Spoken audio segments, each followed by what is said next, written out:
നിഷേധം നിർബന്ധമാക്കുന്നത് ബിസിനസ് നിർബന്ധങ്ങളും പണപ്രശ്നങ്ങളുമാണെങ്കിൽ അത് മനസ്സിലാക്കാവുന്നതാണ്.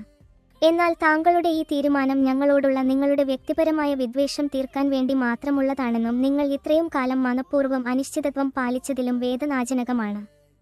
നെറ്റ്ഫ്ലിക്സ് ഡോക്യുമെന്ററിയുടെ ട്രെയിലർ പുറത്തിറങ്ങിയതിന് ശേഷമുള്ള നിങ്ങളുടെ നിയമപരമായ അറിയിപ്പ് അതിലും ഞെട്ടിപ്പിക്കുന്നതാണ്.